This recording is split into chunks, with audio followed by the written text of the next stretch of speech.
So hi friends, this is farmer YouTube channel.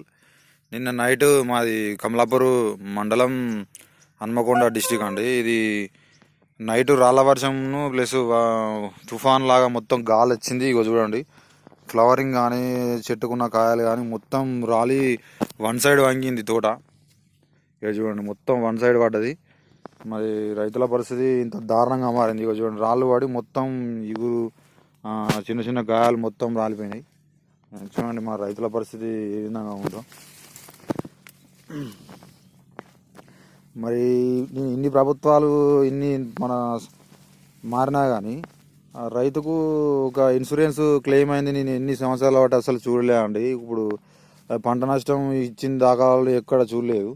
మరి ఏ ప్రభుత్వం కూడా అలా కల్పించలేదు. ఎందుకంటే రైతు అంటే అంత చిన్న చూపు అండి ఎవరికి కానీ. అదే ఒక బిజినెస్ పర్సన్ కానీ వాడిచ్చేవాడు తలగబెట్టుకొని ఇన్సూరెన్స్ క్లెయిమ్ చేసుకుంటున్నారు. కానీ మనకు ఈ మన ఇన్సూరెన్స్ క్లెయిమ్ చేసే ఇంతవరకు అదే వినలేదు.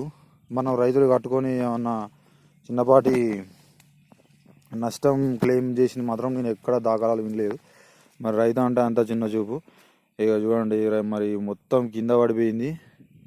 ఏదో కొద్దిగా కాస్త అయినా కానీ బ్లాక్ ట్రిప్స్ ఇంత రాళ్ళు పడి ఇన్ని తుఫాన్ వచ్చి ఇంత గాడిప వచ్చింది కదా, ఈ బ్లాక్ ట్రిప్స్ అట్లనే ఉన్నది. ఇంకా పోలే వెళ్ళి ఈ తుఫాన్ తోటి పోయి ఇంకా కాస్తుందేమో అనుకుంటే ఫ్లవర్స్లలో చూస్తే మొత్తం బ్లాక్ ట్రిప్స్ ఉన్నది, ఇంకా ఇళ్ళనే ఉన్నది. ఇగో ఈ పోలే ఇగో చూడండి, ఇగో ఇగో ఇల్లు ఉన్నది.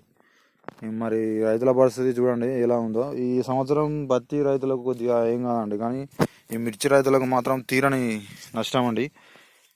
ఈ వ్యవసాయం విడిచిపెట్టి సపడేయక ఇక కూలి పని పోవాలి అన్న, సుతారి పని కన్నా లేకపోతే మేస్త్రి పని కన్నా పోవాలి, ప్లంబింగ్ పని కన్నా.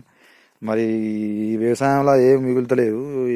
మనం ఎంత దిగుబడి వచ్చినా కానీ అది చేతికి వచ్చే వరకు మనకు వస్తో రాకూడదు లేదు. ప్రకృతి అలా ఉంది. మరి మొత్తం వాతావరణం చేంజ్ అవుతుంది. అంతా గ్లోబల్ వార్మింగ్ తోటి, అంత కాలుష్యం తోటి మనకు ఇప్పుడు వెనకట్లాగలేదు సిచ్యువేషన్.